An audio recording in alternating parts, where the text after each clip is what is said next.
이 시간에 할렐루야 하면 아멘으로 한번 인사하겠습니다. 할렐루야. 자, 우리 3부 예배의 특권이죠. 몸을 오른쪽으로 한번 돌려볼까요? 오른쪽으로 돌려서 앞사람 어깨 잡겠습니다. 어깨 잡으시고, 혼자 계신 분들은 혼자 하셔도 괜찮아요. 자, 앞사람 어깨 잡고, 자, 눌러서 꾹꾹 눌러서 주무르고 주무르고, 자, 주무르고 시원하게. 이 시간이 제일 졸린 시간이어서 그래요, 여러분. 자, 두드리고 두드리고 두드리고 두드리고. 자, 이제 반대로 하겠습니다. 반대로 앞사람 어깨 잡겠습니다. 여러분, 이때가 제일 밝은 것 같아요. 3부 예배는. 자, 주무르고 주무르고 주무르고. 자, 시원하게 주무르고. 자, 두드리고 두드리고 두드리고. 자, 이제 앞에 뭐 기지개 한번 피겠습니다. 소리 내면서 기지개 한번 시원하게 피겠습니다. 자, 우리 큰 목소리 다시 한번 인사할까요? 할렐루야 하면 아멘으로 인사하는 겁니다. 할렐루야. 아멘. 오늘 예배 가운데 하나님 풍성한 은혜로 채우실 줄 믿습니다. 우리 옆 사람 보고 이렇게 인사합시다. 도저히 당신의 미모가 감당이 되지 않습니다. 인사하겠습니다.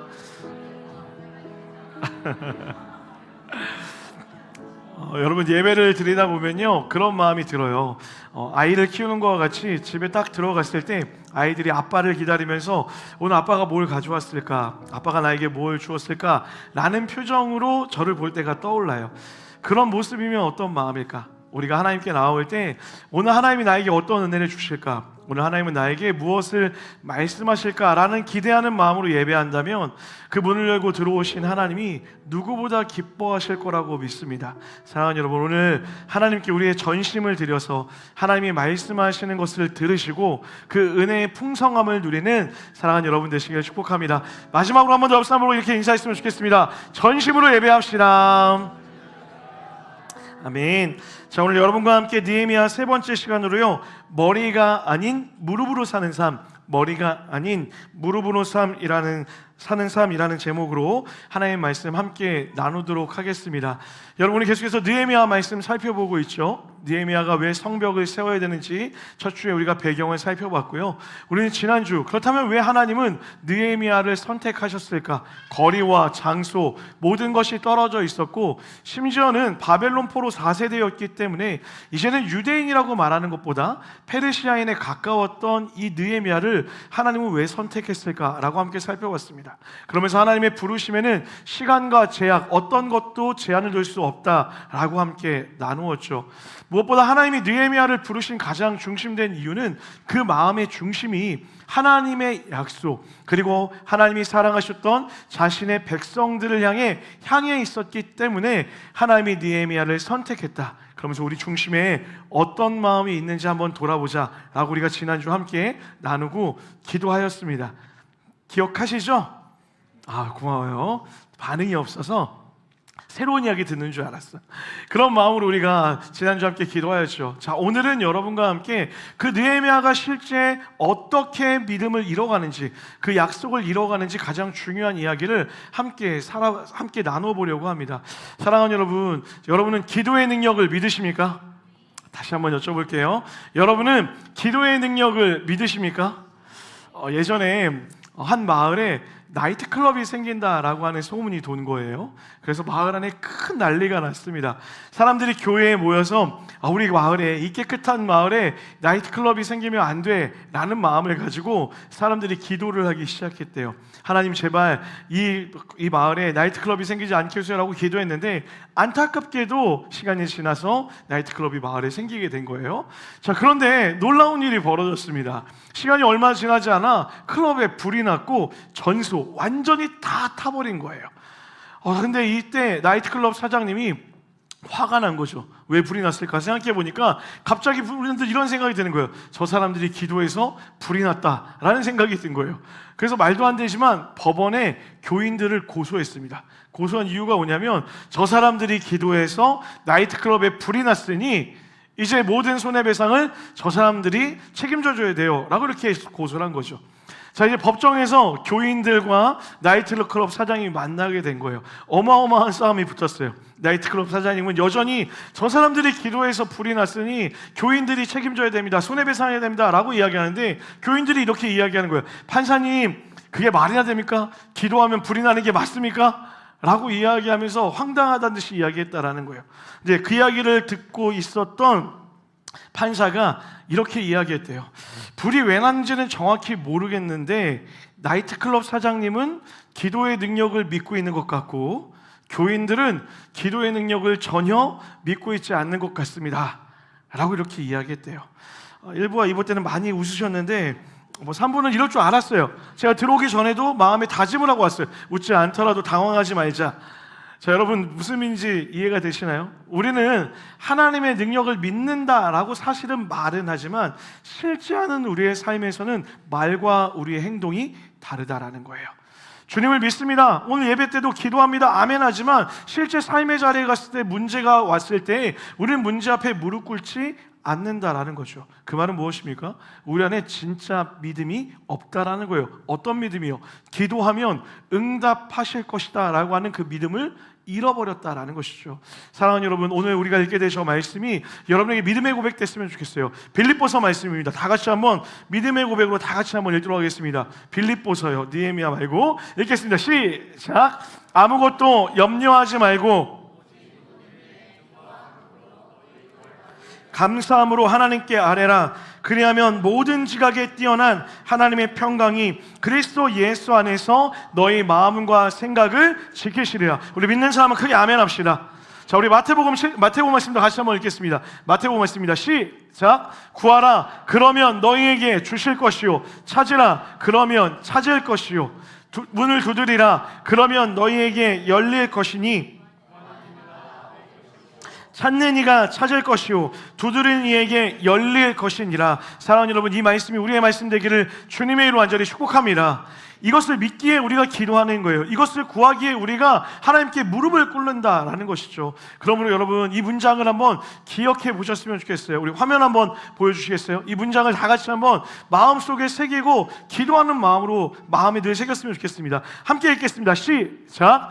기도가 없는 곳에는 사람만 일하고 기도가 있는 곳에는 하나님이 일하십니다. 동의하시면 아멘 합시다.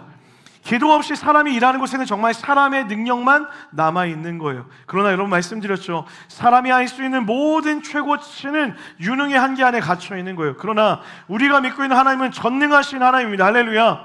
기도하면 그 전능하신 하나님이 일하신다라는 거죠. 이것을 믿었던 사람이 누구였을까요? 바로 느헤미야였다라는 거예요.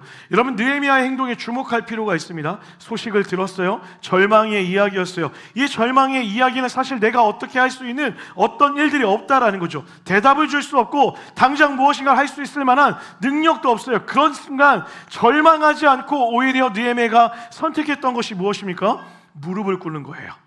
바로 무릎을 꿇는 거예요. 무릎을 꿇고 하나님께 엎드려 기도하기 시작했다라는 것이죠. 다시 말해 느헤미야야말로 우리가 고백했던 빌립보서의 말씀과 마태복음의 말씀을 실제로 믿고 있었다라는 것이죠. 그리고 그 기도로 통하여서 하나님의 역사가 시작되었다라는 거예요. 오늘 우리는 이 느헤미야의 기도를 통해서 어떤 마음을 가지고 기도해야 될지, 무슨 마음을 가지고 우리가 하나님께 기도하고 어떻게 기도할 때 응답이 주어질지 세 가지로 함께 살펴보고자 합니다. 먼저 첫 번째입니다. 따라합시다. 하나님을 크게 보면, 한 번 더요. 하나님을 크게 보면 문제가 작게 보입니다. 자, 5절 말씀 다 같이 한번 읽어볼게요. 5절입니다. 시작. 이르되 하늘의 하나님 여호와 크고 두려우신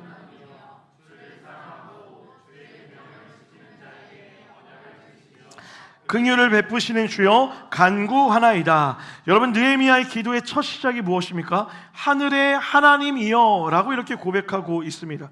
여러분, 느헤미야의 기도가 응답됐던 것, 힘이 있었던 이유가 이 문장 하나에 다 담겨져 있어요. 그는 자신이 기도하는 대상이 누구인지를 아주 선명하고 명확하게 알고 있었다라는 거예요. 여러분, 당시 페르시아는요, 많은 종교들이 혼재해 있었어요. 나라의 정책상 좋은 거는 다 받아들였기 때문이에요. 농사의 신이 유명하다고 하면 농사의 신을 받아오고요, 또 여러 가지가 좋다고 하면 많은 신들을 다 흡수했다라는 거죠. 그래서 저마다의 신들이 뭐라 얘기하냐면 내가 믿는 신이 최고다라고 그렇게 주장했다라는 거예요.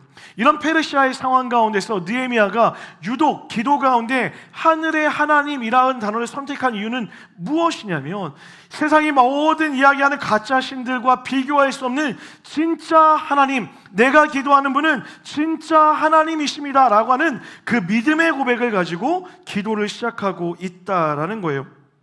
여러분, 이게 중요합니다. 내가 기도하는 대상이 누구인지를 아는 거예요. 여러분이 믿는 정도를 가지고 우리가 기도하게 되어 있어요. 여러분이 정말 하나님을 전능하신 하나님, 창조의 하나님, 능력의 하나님을 믿는다면 우리가 구하지 못할 것이 없다라는 것이죠. 그런데 만약 여러분이 인간의 수준, 내가 믿는 지식의 수준 정도로만 하나님을 이해한다면 우리는 결코 그 이상의 하나님을 바라볼 수 없다라는 거예요. 상황에 넘어지는 이유가 무엇입니까? 환경에 넘어지는 이유가 무엇이에요? 환경보다 하나님이 낮은 분이기 때문에 그래요. 내가 보는 고난보다 하나님이 낮게 보이기 때문에 그 이상의 것을 구하지 못한다라는 거죠. 반대로요, 우리가 보는 하나님이, 여러분이 믿는 하나님이 여러분이 마주한 고난과 환경이 어떠한 것보다 크다라고 믿는다면 당연히 우리는 하나님께 엎드려 기도할 수 있게 되어진다라는 것이죠. 여러분, 기도의 핵심은 예배와 같아요. 예배의 핵심이 무엇일까요? 예배의 핵심은 하나님의 하나님 되심을 인정하는 것입니다. 할렐루야. 우리가 예배드리는 가장 큰 목적은요, 하나님의 하나님이 되심을 인정하기 위함이라는 거죠. 오늘날 우리가 문제가 힘들어서, 세상이 강해서 힘든 것이 아니라 우리가 하나님을 하나님답게 보지 못하기 때문에 힘들어한다라는 거예요. 나약한 예배를 드리고 하나님이 작게 보이는 것이기 때문에 하나님이 작게 보이니 세상이 더 커 보이고 그로 인해 우리의 마음에 절망이 자리 잡고 있다라는 거예요. 그러나 오늘 느헤미야는 세계 최강의 페르시아의 위험을 누구보다 잘 알고 있음에도 그 모든 것 위에 뛰어나신 하나님, 하늘 위에 더 높은 하늘이 있음을 믿음으로 고백하고 그 하나님께 무릎을 꿇어 기도하고 있었다라는 거예요. 여러분, 그래서 우리는 기도를 통해 이 크고 위대하신 하나님께 먼저 집중할 수 있어야 돼요. 그런데 우리의 문제는 무엇입니까? 기도의 시작과 동시에 문제를 먼저 집중하는 거예요. 기도의 시작과 동시에 내 놓여있는 상황을 먼저 집중한다고요. 그러니 기도를 하고 있기는 한 것 같은데 상황에 얽매여서 속이 쓰려요. 어떤 분이 이렇게 이야기하더라고요. 목사님, 기도하면 할수록 한숨밖에 안 나와요. 이유가 뭘까요? 기도의 모든 내용이 문제거든요. 기도의 모든 내용이 상황이거든요. 기도의 모든 내용이 눈앞에 보이는 그 어려움이라는 거예요. 그러나 하나님 우리에게 원하시는 것은 무엇입니까? 그 문제 앞에 누굴 세우기 원하는 거예요? 하늘의 하나님이요, 모든 것에 뛰어나신 하나님, 전능하신 하나님, 크고 위대하신 하나님을 그 앞에 세우기를 원하신다라는 거예요. 그리고 여러분의 환경을 보세요. 그리고 여러분의 상황을 보세요. 하나님의 눈으로 그 상황을 보면 작고 작은 먼지와 같은 문제라는 것을 깨닫게 되어진다라는 거죠. 그것이 오늘 느헤미야 기도의 핵심이라는 거예요. 느헤미야는 상황을 보지 않습니다. 느헤미야는 환경에 먹히지 않아요. 그가 받았던 것은 위대하신 하나님, 크고 아름다우신 하나님, 약속하셨으면 그 약속을 이루시는 하나님을 그 눈앞에 세우고 있다는 거예요. 이제 여러분의 기도를 점검해 볼까요? 여러분은 어떤 마음으로 기도하세요? 혹 기도조차 하고 있지는 않으신 거 아니시죠? 여러분, 기도하시기를 주님의 이름으로 완전히 축복합니다. 기도하시기를 주님의 이름으로 완전히 축복합니다. 기도하되 어떤 기도가 가장 먼저 나와야 되냐고요? 하나님을 하나님답게 대하는 기도요. 우리의 기도가 시작부터 하나님 너무 힘들어요, 주님 괴로워요 라고 하는 것이 아니라 하나님은 나를 가장 잘 아십니다. 하나님은 나를 지으셨습니다. 하나님은 온 우주 만물의 창조주이십니다. 그 하나님은 불가능이 없으십니다. 그 하나님은 그래서 나를 지키실 것입니다. 그 하나님이 나를 자녀 삼으셨고 나에게 가장 좋은 것을 주심을 믿습니다. 하나님의 크기로 여러분의 상황을 압도할 수 있어야 된다라는 거예요. 사랑하는 여러분, 그래서 기도하는 사람은 문제는 잠깐 보고 하나님을 오래 보는 사람입니다.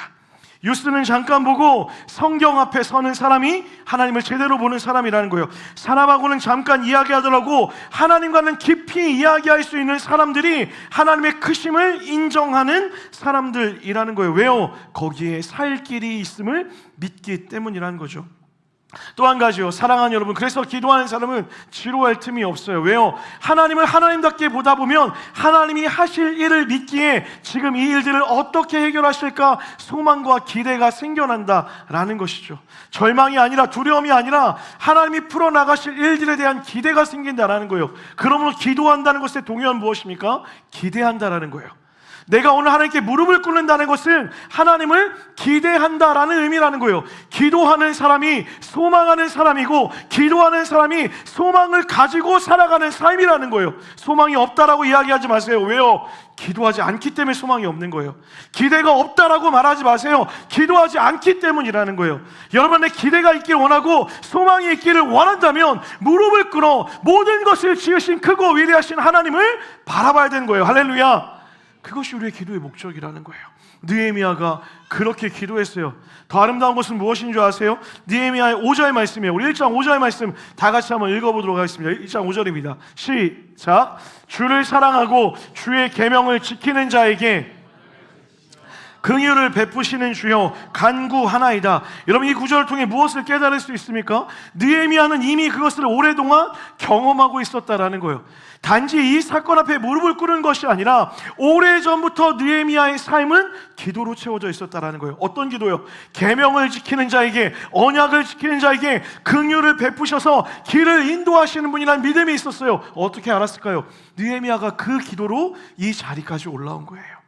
느헤미야의 삶이 대대손손 들어왔던 하나님의 약속을 믿었고, 그 약속을 믿어서 상황과 환경을 뛰어넘어 일하시는 하나님을 믿어 기도했기 때문에 나를 이곳까지 인도하신 하나님을 경험했다라는 거죠.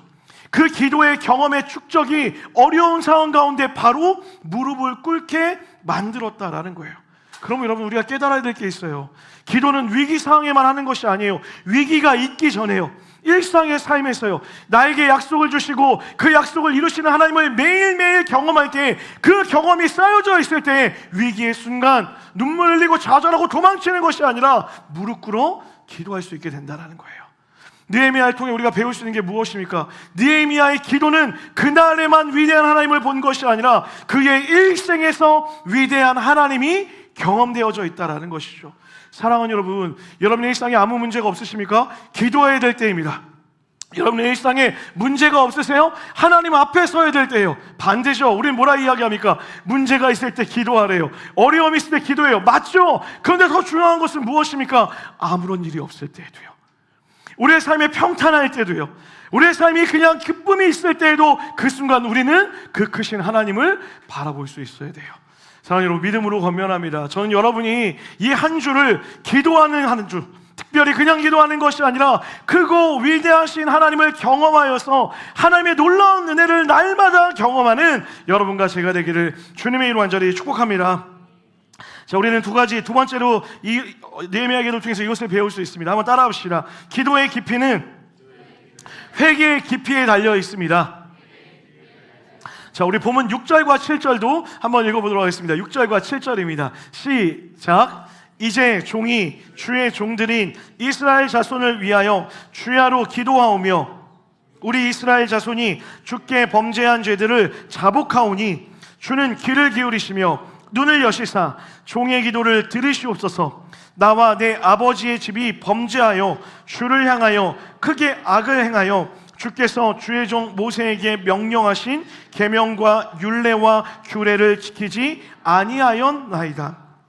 두 번째로 우리가 살펴볼 느헤미야 기도의 핵심은 뭐냐면 회개예요. 자, 근데 여러분, 회개라고 하면 대부분 생각하는 건 나의 죄를 돌이키는 것에 대한 이야기를 생각할 수 있죠. 그런데 오늘 본문의 느헤미야의 회개는 조금 다른 모습을 띠고 있습니다. 여러분, 느헤미야가 지금 누구의 죄를 위해 회개하고 있습니까? 이스라엘 자손이요. 이스라엘 자손의 죄를 회개하고 있다라는 거예요. 나아가 7절에 보면 조금 더 충격적인 고백이 나오는데요. 뭐라고 이야기합니까? 나와 내 아버지의 집이라고 이렇게 이야기해요. 이 죄가 단지 이스라엘의 조상의 죄가 아니라 나의 죄, 우리 아버지의 집, 우리의 모두의 죄임을 고백하고 있다라는 거예요. 사실 여러분, 이스라엘 백성들이 포로 생활을 하게 된 것, 그리고 그들이 성벽을 짓지 않고 나태한 삶을 살고 있는 이 모든 것, 그래서 고통을 당하는 이 모든 것은 사실 느헤미야와 상관이 있습니까? 없습니까? 없죠. 느헤미야의 죄도 아니에요. 느헤미야의 잘못도 아니었다라는 거예요. 상관없을 뿐만 아니라 오히려 남 탓하기 딱 좋은 상황이라는 거예요. 왜요? 느헤미야는 열심히 살고 있거든요. 최선을 다해 내 삶을 살아가고 있었거든요. 약속을 지키며 기도하며 무릎 꿇으며 그 약속대로 이루신 하나님을 경험하며 살고 있었다고요. 그러니 뭐라고 이야기해요? 하나님, 저는 이렇게 열심히 기도하는데 저 인간들이 잘못해서요. 하나님, 저는 이렇게 하나님을 믿으며 살아가고 있는데 저들이 나태하니 저들을 용서해 주세요라고 말할 수 있어요. 그런데 지금 느헤미야는 뭐라고 이야기합니까? 저들의 죄, 너의 죄, 남의 죄라고 이야기하지 않고 나의 죄, 우리의 죄라고 그것을 품어 이야기하고 있다라는 거예요. 여러분들, 놀라운 사실은요, 느헤미야만 이렇게 기도했던 것이 아니에요. 성경에 나오는 많은 리더십들이 실제로 자신의 백성들을 위해 기도할 때 나의 죄를 넘어 우리의 죄라고 이야기하며 기도했던 내용들이 다수 등장하는 것을 보게 돼요. 다니엘부터 볼까요? 다니엘 9장 5절이에요. 다 같이 한번 읽겠습니다. 시작. 범죄하여 패역하며 행악하며 반역하여 주의 법도와 규례를. 다니엘이 지금 뭐라고 이야기합니까? 우리는 이라고 이야기해요. 바벨론의 포로로 잡혀갔습니다. 우리 모두 알고 있죠. 다니엘 괜찮은 사람이었어요. 그러니 인정받았죠. 다니엘은 나름대로 하나님 보기에 괜찮은 사람이었다고요. 그런데 다니엘의 기도가 뭐예요? 우리는 이라고 이야기하는 거예요. 저들은, 저 사람들은, 나와 달리 저 사람들은 이랬다라고 이야기하지 않고 우리로 하고 이야기하는 거예요. 다니엘뿐만이었을까요? 모세도 그렇습니다. 출애굽기 32장 32절이에요. 같이 한번 읽겠습니다. 시작. 그러나 이제 그들의 죄를 사옵소서. 그러지 아니하면 원하건대 주께서 기록하신 책에서 내 이름을 지워버려 주옵소서. 아론은 갑자기 말이 생각이 안 났어요. 출애굽 당시 모세는 금송아지 사건 후 하나님이 진노하셔서 백성들을 벌하시려 할 때 백성의 죄에 대해서 뭐라고 이야기합니까? 하나님, 내 죄, 이들의 죄를 하나님 용서해 달라고, 내 생명과도 바꾸겠다라고 이야기하는 거예요. 저들을 용서해 주시면 내 생명과도 바꾸겠다라고 이 모든 것을 우리의 상황으로 안고 기도하고 있었다라는 거예요. 단지 성경에서만 이런 일들이 일어날까요? 아니요, 여러분. 많은 교회 안에서 이런 회복의 역사들이 있습니다. 얼마 전에 제가 들었던 한 교회의 이야기예요. 교회 안에 큰 분란이 일어났다고 이야기하더라고요. 그러면서 성도들이 서로 다투기 시작한 거예요. 목사님 탓이야, 장로님 탓이야, 권사님 탓이야, 집사님 탓이야, 서로를 탓하고 있었다라고 해요. 근데 어떤 순간, 한순간에 나이가 많았던 한 권사님께서 새벽에 통곡하면서 이렇게 기도를 시작하셨대요. 주님, 제가 더 기도하지 못한 저의 잘못입니다. 주님, 제가 더 사랑하지 못한 저의 잘못입니다. 주님, 저와 우리 교회를 용서해 주세요 라고 기도했다라는 거예요. 그리고 그 기도를 들었던 수없이 많은 사람들이 회개하고 자신의 죄를 고백하고 교회가 회복되어지는 일들이 있었다라는 것이죠. 여러분, 이것이 그리스도인에게 요구되어지는 기도의 방식이라는 거예요. 하나님은 나와 함께하는 가정, 공동체, 나라를 너가 아닌 우리로 보기를 원하세요. 다시요. 여러분이 속해 있는 가정, 그리고 교회 공동체, 직장과 이 나라를 너가 아니라 우리로 보기를 원하신다라는 거예요. 우리 하나님 안에 한 성령 안에 한 가족입니다. 동의하시면 아멘 합시다. 그래서 우리가 서로를 뭐라고 이야기해요? 형제요, 자매요 라고 이야기하는 거예요. 피 한 번 섞이지 않았지만 형제님, 자매님이라고 하는 이유는 무엇이냐면 한 성령 안에 한 가족 되었다라고 주님이 우리를 말씀하시기 때문이라는 거죠. 그러므로 내 지체의 잘못은 곧 나의 잘못이 되어야 된다라고 생각해야 된다라는 거예요. 누가 묻더라고요. 목사님, 왜 한국교회를 위해 기도해야 됩니까? 우리 교회를 위해 기도하기도 부족한데 왜 한국교회를 기도해요? 라고 이렇게 물어요. 이유는 하나입니다. 한 성령 안에 우리가 한 가족이기 때문이라는 거예요. 나와 다른 가족을 왜 기도해야 됩니까? 하나님이 여러분을 그 가족으로 우리로 묶으셨기 때문이라는 거예요. 여러분, 왜 옆에 있는 지체를 위해 기도해요? 왜 여러분의 셀 공동체를 위해 기도하냐고요? 하나님이 여러분과 저를 한 성령 안에 한 공동체로, 가족으로 부르셨기 때문에 너와 나를 나누는 것이 아니라 우리라는 이름 하에 함께 울며 기도할 수 있어야 된다라는 거예요. 남편이 문제야, 아내가 문제야, 오빠가 문제야, 동생이 문제야, 너가 문제야, 내가 문제야 라고 이야기하는 것이 아니라 우리가 문제야 라고 무릎 꿇어 기도하기를 주님이 여러분과 저에게 요청하고 있다는 거예요. 선택이 아니에요. 하나님을 믿는 자라면, 하나님의 뜻대로 하나님의 성령 안에 살아가는 자라면 한 성령 안에 교회된 우리가 우리의 죄를 품고 함께 기도하는 것은 마땅한 우리의 책임이어야 된다는 거죠. 그러므로 느헤미야의 기도에는 원망이 없어요. 느헤미야의 기도에는 탓이 없는 거예요. 그저 하나님, 우리의 죄를 불쌍히 여겨주세요. 1500km나 멀리 떨어져 있었던 페르시아 땅에 있었던 이 사람이지만, 전혀 저런 곳에 있는 사람이지만 그들을 탓하기에는커녕 오히려 그들의 죄를 품고 이것이 나의 죄임이라, 그러니 주님 우리를 긍휼히 여기십시오, 그냥 우리를 불쌍히 여기십시오라고 눈물로 기도하고 있었다라는 거예요. 여러분, 저는 여러분이 이 기도를 배웠으면 좋겠어요. 그리스도인의 성장이 어디서 일어날까요? 나를 넘어 우리를 보기 시작할 때라는 거예요. 여러분, 제가 여러분에게 늘 반복하고 있잖아요. 하나님 믿는 것 결국 나만을 위한 삶이 아니라 구원은 이기적으로 시작해서 이타심으로 완성되어지는 것이라고요. 그리고 그렇게 기도할 때 주님은 그 기도를 기뻐 받으세요. 물론 개인의 기도를 가지고 가는 것도 기뻐하시겠죠. 자녀가 하나님께 간구하는 것도 너무너무 좋아하겠죠. 그러나 만약 그 자녀가 사랑하는 누군가를 품고 사랑하는 또 다른 하나님의 자녀를 품고 기도한다면, 하나님은 그 사랑의 공동체의 모습을 보며 누구보다 기뻐하시며 그 기도에 누구보다 가장 큰 은혜로 먼저 응답하실 거라는 거예요. 여러분, 질문 드려볼게요. 여러분의 기도에 가정이 있으세요? 여러분의 기도에 이 교회의 공동체가 있으세요? 여러분의 기도에 이 나라를 향한 기도가 있으세요? 탓을 하고 변명하고 누군가를 원망하는 기도는 있을 수 있지만, 혹 이 나라의 슬픔을 위해 하나님 우리나라를 불쌍히 여기십시오서 라고 기도하는 자들이 있냐라는 거예요. 하나님 우리 가정을 긍휼히 여기십시오소서 라고 기도하는 사람들이 있냐라는 거예요. 하나님 우리 셀 공동체를 하나님 은혜로 덮어주세요 라고 셀을 위해 기도하는 지체들이 있냐라는 것이죠. 사랑하는 여러분, 저는 이음동산의 모든 산부 예배를 드리는 청년들, 장년 성도들 여러분 모두가 나를 넘어 우리로 기도할 수 있는 사람들, 가정을 위하여서, 그리고 교회를 위하여서, 나라를 위하여서 성벽이 무너진 성벽을 보며 울며, 하나님 이것이 우리의 죄입니다, 우리의 죄를 용서하시고 다시 새롭게 하여 주십시오라고 기도할 수 있는 믿음의 기도하는 사람들 되기를 주님의 이름으로 간절히 축복합니다.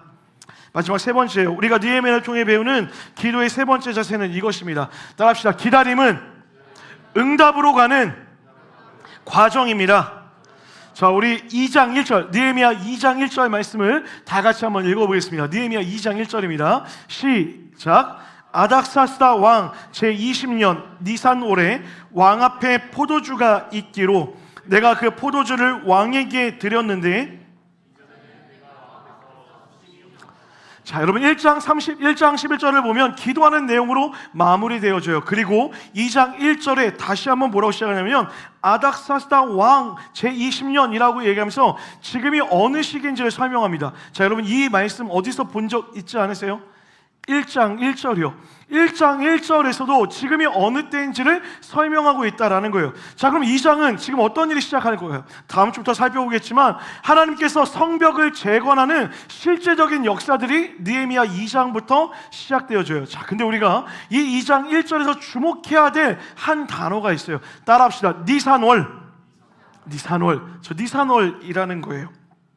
자, 여러분 우리가 1장 1절에서 살펴봤던 느헤미야 이야기가 시작됐던 그때는 어떤 월이 기록되어 있었냐면 기슬르월이라고 하는 날이 기록되어져 있었어요. 자, 여러분 기슬르월은 오늘날로 하면 11월에서 12월 그 어간을 기슬르월이라고 그때 이렇게 불렀습니다. 느헤미야는 이 시점에 이야기를 들었고 이때부터 기도가 시작되었다라는 것을 의미하죠. 자, 그런데 여러분 보세요. 정작 하나님의 뜻이 이루어지기 시작한 때가 언제입니까?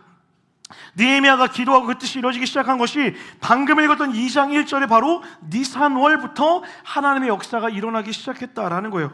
니산월은 언제일까요? 3월에서 4월경을 의미하고 있습니다. 자, 그러니까 그가 예루살렘 성벽의 재건을 위해 이야기를 듣고 기도를 시작하고 하나님의 계획이 실행되기까지 약 4개월에서 5개월의 공백이 존재하고 있다는 거예요. 기도가 했고 기도가 끝나고 바로 일이 일어나는 것이 아니라 말이 안 나와요. 기슬르월에서 니산월까지의 공백이 4개월에서 5개월의 공백이 존재하고 있다는 거죠. 오늘 우리가 느헤미야 기도에서 배워야 될 가장 중요한 가치가 여기에 있어요. 느헤미야의 기도는 기다림의 기도였다라는 거예요. 여러분 안타깝게도 우리는 기도를 기다림이라 결부시키지 않으려고 해요. 기도는 즉각, 곧, 바로 라는 단어와 꼭 붙기를 원해요. 여러분 그러지 않으세요? 기도하면 즉각 들어주기를 원하지 않으십니까? 나만 그런가 봐요. 기도하면 우리가 바라는 게 뭐예요? 오늘, 내일 하나님 인심 써서 일주일 정도는 참아드릴게요. 그래서 적어도 일주일 안에 응답 주세요 라고 하는 곧, 즉시, 바로라는 단어와 결부시킨다라는 거예요. 어느 누구도 기도를 기다림이라는 단어랑 결부시키고 싶어 하지 않아요. 왜요? 괴롭기 때문에요. 기다림이 어렵기 때문에 그래요. 기다림이 외롭기 때문에 그렇다라는 것이죠. 그러니 한번 여러분 생각해 보세요. 여러분 기도를 시작했지만 끝나지 않은 기도들이 있지 않으세요? 여러분 중에 기도 제목을 놓고 기도했는데 그 기도를 끝맺지 못했던 기도 제목들 있지 않냐라는 거예요. 어느샌가부터 기도하지 않는 그 기도 제목들. 이유가 무엇입니까? 이 기슬르월에서 니산월까지의 기다림의 시간을 기다리지 못했기 때문에 기도하다가 이제는 더 이상 그 기도조차 하지 않고 있는 것이죠. 사랑하는 여러분, 기도는 기다림이에요. 왜요? 우리 이렇게 기도하잖아요. 하나님의 뜻이 이루어지기를 원합니다. 동의하시면 크게 아멘 할까요? 우리의 기도는 하늘의 뜻이 이 땅에 이루어지기를 원한다라고 기도하잖아요. 그 말의 뜻이 뭔지 아세요? 하나님의 뜻이 이루어질 때까지 기다리겠습니다라는 거예요. 하나님의 뜻이 즉각적으로 이루어달라고 기도하는 것이 아니라 하나님의 뜻이 이루어지길 소망합니다라는 것은 하나님의 뜻이 가장 좋은 때에 완벽하게 응답하실 그날까지 기다리겠습니다라는 의미도 기도 안에 포함되어 있어야 된다라는 거예요. 그러면 여러분, 하나님을 착각하시면 안 돼요. 하나님은 콜센터 직원이 아닙니다. 전화해서 우리가 컴플레인을 걸면 바로바로 응답을 주고 해결해주는 그런 콜센터 직원이 아니다라는 거예요. 하나님은 우리에게 가장 좋은 것을 가장 좋은 때에 주시기 위해 준비하시는 분이죠. 그러므로 필연적으로 따라와야 되는 것은 무엇이에요? 기다림이라는 거예요. 느헤미야는 그 시간을 기다렸습니다. 기도로요. 기도하고 또 기도하며 기도하며 또 기도하며 응답하심을 믿으며 그 시간을 기다렸고 드디어 우리는 다음 주 하나님이 그를 통해 일하시는 그 내용들을 살펴보게 될 거예요. 우리가 자주 부르는 찬양 중에 원하고 바라고 기도합니다 라는 찬양이 있어요. 알고 계시죠? 원하고 바라고 나만 하는구나. 굉장히 당황스러워요. 이 원하고 바라고 기도합니다 라는 찬양을 작곡하신 민호기 목사님, 우리 전교인 수련회 때 오셨죠. 참 많이 당혹스러웠어요.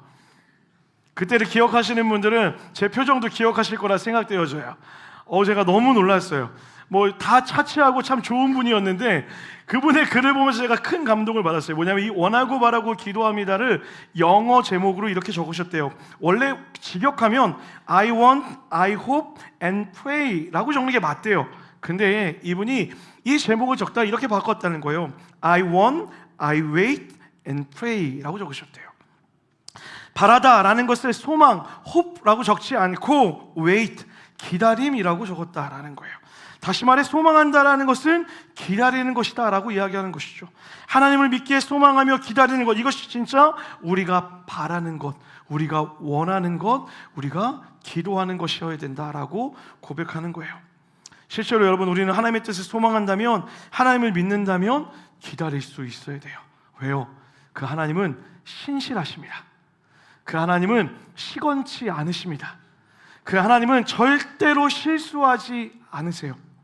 그 말은 후회가 없으신 하나님이 우리의 기도를 받으시고 우리에게 가장 좋은 때에 가장 완벽한 것으로 반드시 선물할 것을 믿기에 그 소망으로 오늘을 인내하게 되어지는 거예요.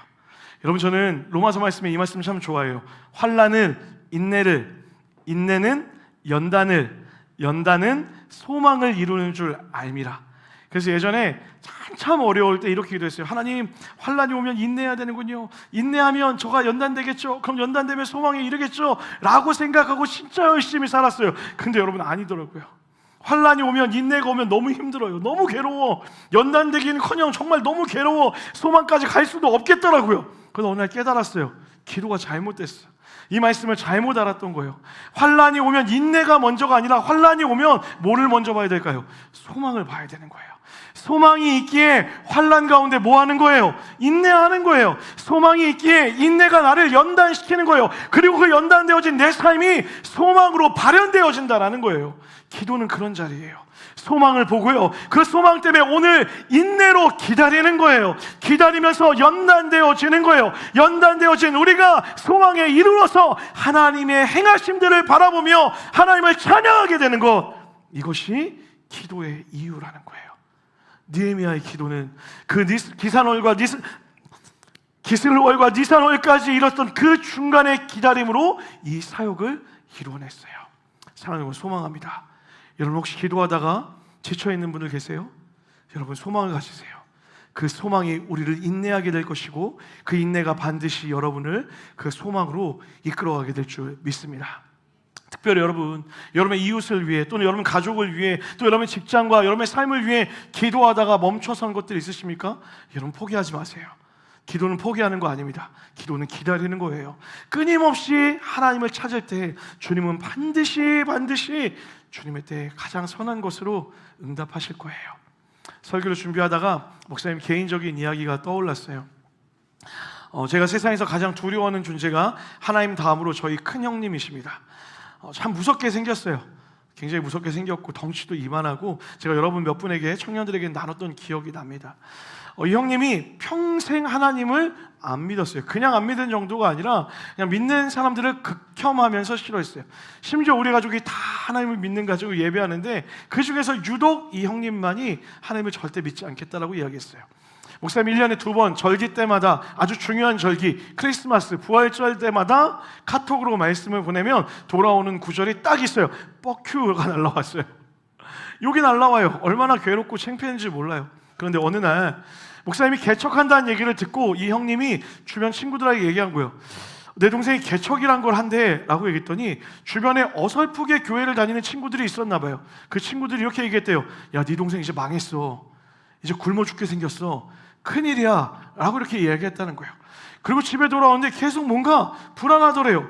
자기가 도와줄 건 없고 뭘 해야 될까 생각하다가 평생 안 해본 기도라는 걸 해보기 시작했다는 거예요. 처음으로. 뭐라고 할지도 몰라서 그냥 이렇게 기도했대요. 망하지 않게 해주세요. 그냥 그게 기도가 전부였대요. 근데 기도하다가 이것만 있으면 안 되겠다, 뭔가 도움이 되겠다 생각해서 선물을 하나 만들어주기로 한 거예요. 그리고 교회 컵을 하나 만들어줬어요. 오늘 없네요. 제가 1, 2부 때 뜩 쓰는 컵인데 그 컵에 보면 이음동산교회 로고랑 같이 손이 이렇게 맞잡고 있는 장면이 있어요. 제가 그려달라고 한 게 아니에요. 저 형이 디자인 전공인데 혼자서 고민하다가 이게 떠올랐다는 거예요. 이어진다? 그러면 손이 하나 이렇게 내려오고 사람들이 손을 잡는 모습을 하면 좋겠다고, 그러고서 그 그림을 그린 거예요. 더 놀라운 일이 벌어졌어요. 그 그림을 그리다가 하나님을 만났어요. 그 그림을 그리다가 자기가 깨달았대요. 하나님이 내한테 계속 손을 뻗고 있었네. 하나님이 나한테 계속 손을 뻗고 있었는데 내가 그 손을 안 잡고 있었다라는 거예요. 그 순간 그림을 그리다 깨달은 거예요. 그리고 나서 어떤 누구에게도 말하지 않았대요. 쪽팔려서. 그러고 나서 1월 첫 번째 예배에 우리 교회 예배를 드린 거예요. 제가 설교를 하는데 여러분 뒤에 가족이 있으면 부담이 될까요? 안 될까요? 부담이 되죠. 더군다나 하나님을 믿지 않는 사람이에요. 인상도 정말 더럽게 생겼어요. 정말 깜짝 놀라. 이런 인상 아니에요, 여러분. 저와는 정말 다르게 생겼어. 정말 험상궂고 정말 무섭게 생겼어. 근데 맨 뒤에 앉아서 인상을 찡그린 채로 나를 쳐다보고 있는 거야. 설교하는 내내 계속 거슬리는 거야. 근데 더 놀라운 일이 벌어졌어. 뒤에서 울고 있는 거야. 속으로 술 먹고 왔나? 야, 술 먹고 온 거 아니야? 예배 끝나고 막 난리치는 거 아니야? 별 생각이 다 드는 거예요. 그러고선 그냥 집에 갔어요. 근데 더 놀라운 건 그 다음 주에 또 오는 거야. 그 3주째 또 오는 거야. 올 때마다 예배 때마다 자꾸 우는 거예요. 너무 무서웠어. 죽을 병이 걸린 건 아닌가? 별 생각이 다 드는 거예요. 그런데 어느 날 가족 카톡방에 평생 글을 남기지 않던 형이 글을 남겼어요. 나를 위해 기도해줘. 누가 대답을 못하는 거야. 너무 놀라운 카톡인 거예요. 평생을 기도하자, 평생을 교회 가자 해도 말도 듣지 않았던 그 형이 갑자기 나를 위해 기도해줘 라고 하는 거예요. 여러분 어떻게 됐을까요? 저희 아버지가 저에게 전화가 왔어요. 카톡을 안 남기고 형이 무슨 일이 생긴 것 같다, 전화 좀 해봐라. 전화했더니 그냥 하나님을 만났다는 얘기를 하는 거예요. 그 손이 하나님의 손이었다라고 깨닫게 되었다는 거예요. 그날 온 가족이 다 같이 울었어요. 저희 고모 아시죠? 설교 때 몇 번 얘기했죠? 그 고모가 저한테 이렇게 얘기했어요. 이제 천국 가도 되겠다. 나는 이제 천국 가도 여한이 없다. 성혁이가 하나님 만났으니 난 이제 천국 가도 돼 라고 이렇게 이야기하시더라고요. 평생의 기도가 어떤 사람에게는 인생의 마지막 때의 응답이 되어지는 거고요, 평생의 기도가 누군가에게는 50년 만에 이루어지는 응답이 될 수도 있다는 거예요. 제가 깨달아요. 하나님은 반드시 하나님의 때에 응답하십니다. 그러면 여러분, 혹 여러분 가운데 버려진 기도가 있으세요? 다시 찾아오세요. 혹 여러분 가운데 놓쳐진 기도 있으세요? 다시 가져오세요. 그리고 기도하자고요. 하나님의 일하심을 좀 보자고요. 여러분 억울하지 않아요? 느헤미야와 다니엘과 이런 사람들을 그 기도의 응답을 경험하며 살았는데 왜 여러분과 저는 그 기도의 응답을 누리지 못해야 돼요? 아니요, 여러분, 우리도 누릴 수 있어요. 그때 계신 하나님 지금도 여러분과 저의 하나님이십니다. 믿으시면 아멘 합시다. 그 하나님 우리에게 요구하시는 거예요. 무릎 꿇으라고요. 그리고 무릎 꿇어 기도하면 너를 통해 무너진 가정의 성벽을 세울 것이고, 너를 통해 무너진 교회의 성벽을 다시 세울 것이고, 너를 통해 무너진 나라의 성벽을 다시 세우실 것이다, 우리에게 말씀하시는 거예요. 이번 한 주 사랑하는 EM의 3부 예배 성도님들, 특별히 사랑하는 청년들, 여러분이 무너진 자리에서 기도함으로 하나님의 일하심을 눈으로 발견하는 은혜가 있게 되기를 주님의 이름 간절히 축원합니다. 말씀 마무리하겠습니다. 여러분, 이 말씀을 준비하다가 제가 떠오른 장면이 하나 있었어요. 여러분, 여름 수련회, 여름 기간이 끝나고 나서 모든 부서가 참 많이 은혜를 누렸는데 그 중에 많은 은혜를 누렸던 부서 중에 하나가 비전이음이에요. 우리 비전이음 아이들이 갑자기 수련회 때 많이 왔어. 37명이 넘게 온 거예요. 너무 대단하지 않아요? 대단해야 되는데 정말 기적 같은 일이 벌어졌어요. 제가 근데 속으로 걱정했어요. 다 떠나면 어떡하지? 근데 여러분, 놀랍게도 많이 남았어요. 많이 남았어. 조금 떠났어. 다시 올 거예요. 언제 올까? 내년 수련회 시즌에 올 거라고 믿고 있어요. 어쨌든 많이 남았어. 여러분 주변에 돌아보면 깜장색 옷을 입고 웃지 않고 돌아다니는 험상궂은 애들, 걔네들이 다 비전이음 애들이에요. 절대 웃지 않아. 너무 웃지 않아. 근데 이 녀석들이 정말 해맑게 웃으면서 이야기할 때가 있어요. 언제인 줄 알아요? 저한테 와서 이러게요. 목사님, 와이파이 비번 좀 가르쳐 주세요. 목사님, 와이파이 비번 좀 가르쳐 주세요. 왜? 핸드폰 안 돼? 엄마가 막았어요. 와이파이가 필요해요 라고 이야기해요. 그럼 제가 놀려요. 목사님 와이파이 비밀번호 가르쳐 주면 너 뭐 해줄 건데? 자기들이 막 고민해. 아이스크림? 아이스크림 교회에 있는 거잖아. 더 좋은 거 줘야지. 막 이렇게 얘기해요. 뭐 줄 건데? 대답을 못해요. 예배 잘 드려. 예배 드릴 거지? 알겠습니다 라고 이야기해요. 그리고 비밀번호 딱 얘기해줘요. 비밀번호 뭔지 아세요? 0191 0191 영혼구원 영혼구원. 할렐루야.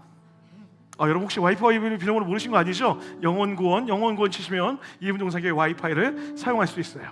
그러면 그 아이들이 세상을 다 얻은 것처럼 뛰어다녀요. 그리고 자기들끼리 모여서 갑자기 암흑의 세계로 모여들어 게임을 막 하고 있어요. 제가 그 모습을 보는데 문득 떠오른 게 있어요. 기도가 이런 거 아닐까? 기도가 영적인 와이파이 같은 거예요. 와이파이가 터지지 않으면 세상과 단절되는 것처럼 하나님과의 연결이 끊어지면 우리의 삶이 단절되는 것 같은 거예요. 느헤미야는 그걸 누구보다 잘 알지 않았을까요? 그래서 감정이 몰아치는 그 순간 가장 먼저 한 게 뭐예요? 사람을 원망하거나 왕을 찾아가거나 누구를 하지 않아요. 무릎을 꿇었다고요. 하나님과 연결되는 거예요. 문제가 찾아오면 하나님과 연결되어지고, 기쁨이 찾아오면 하나님과 연결되어지고, 하나님이 있는 곳에 내 영혼이 연결되어지기를 노력하고 있다는 거죠. 그리고 그 결과 하나님은 느헤미야를 통해 하나님의 일을 이루신다라는 거예요. 기도는 하나님과 연결되는 시간이에요. 여러분, 기도의 자리에 나가세요. 그리고 기도의 자리에서 하나님을 좀 바라보세요. 그리고 하나님께 연결되어져서 하나님이 원하시는 뜻을 듣고 기다리며 하나님이 이루어가시는 그 귀한 열매들을 맺으시는 사랑하는 이음의 모든 성도님 되시기를 주님의 이름 간절히 축복합니다. 이제 여러분 자리에 일어날까요? 자리에 일어나서 우리 믿음의 고백으로 이 찬양 같이 한번 고백했으면 좋겠습니다. 저는 이 후렴구가 너무 좋은 것 같아요. 주님, 나는 믿습니다.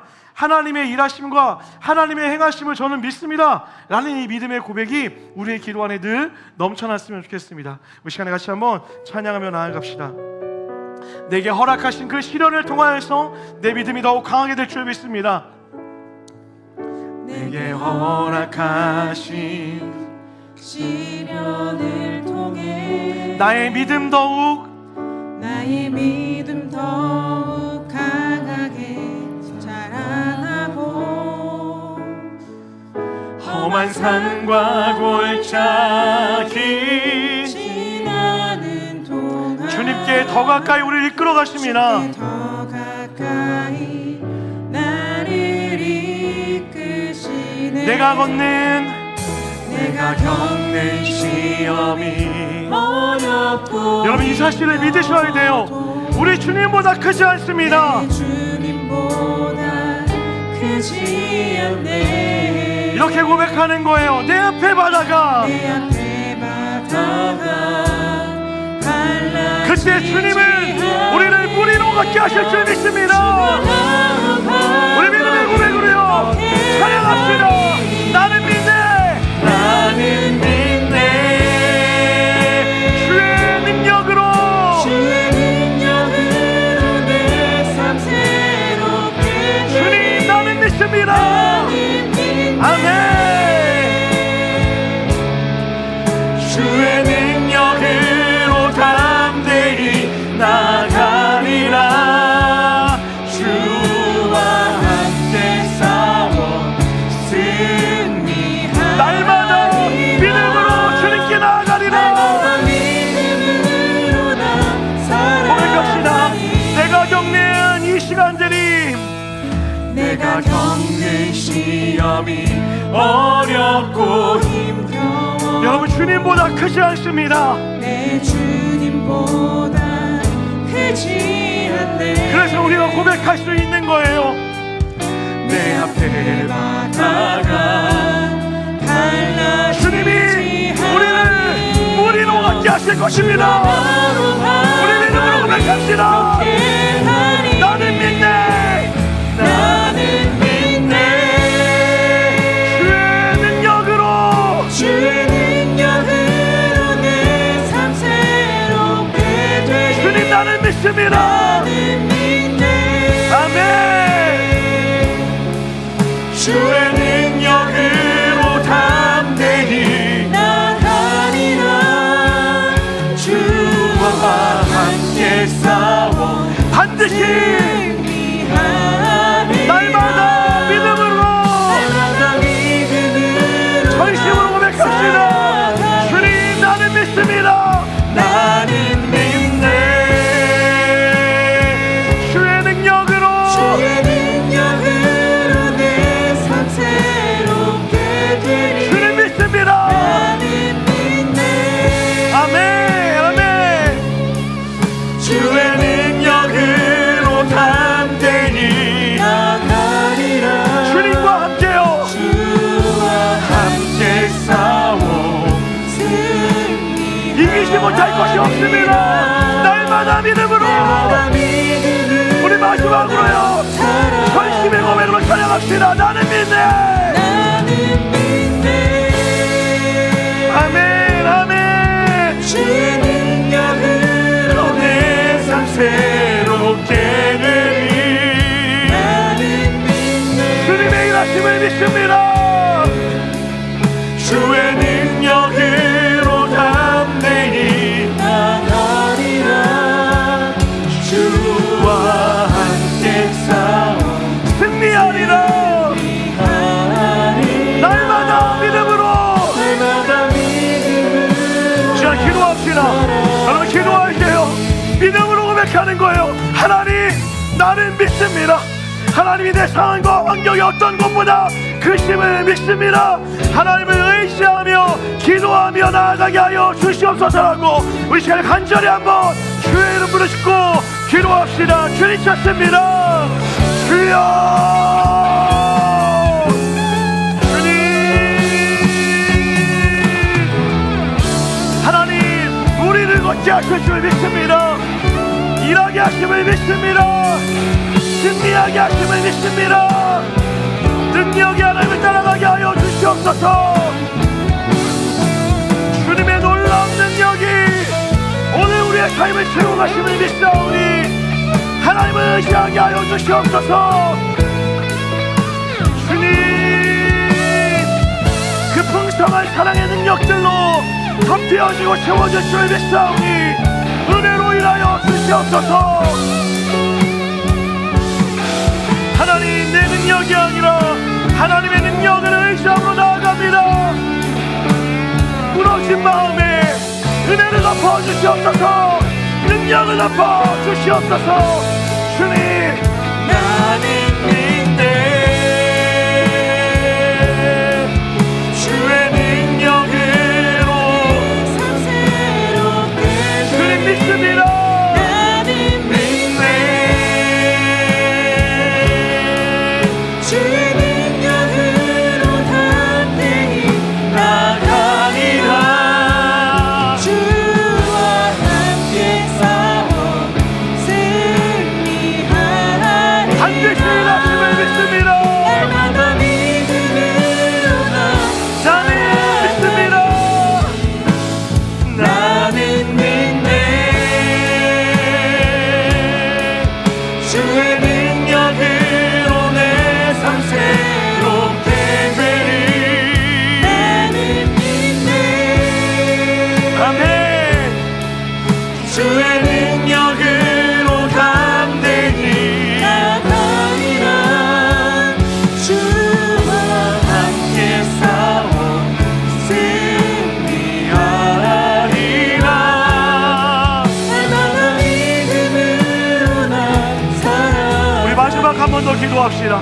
이제 우리가 되어서 기도할까요? 하나님, 우리 교회, 우리 가정, 우리 셀, 우리나라를 하나님 지켜 주시옵소서. 판단하는 자에 있지 않게 하여 주시고 이것을 나의 문제로 나의 것으로 안고 기도하는 내가 되게 하여 주시옵소서. 특별히 사랑하는 청년들에게 권면합니다. 여러분의 셀원들 위해 기도합시다. 이름 불러가며 기도할 때에 하나님, 우리 셀 안에 은혜가 있게 하여 주시옵소서. 가정의 기도가 필요한 자들이 있다면 가정을 위해 기도해도 괜찮습니다.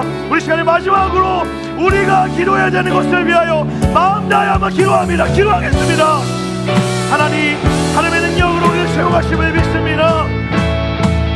하나님, 우리의 공동체를 세워가 주시옵시고 한 영혼 한 영혼, 한 사람 한 사람 무너져 있는 곳들 가운데 하나님의 은혜를 부어 주시옵소서.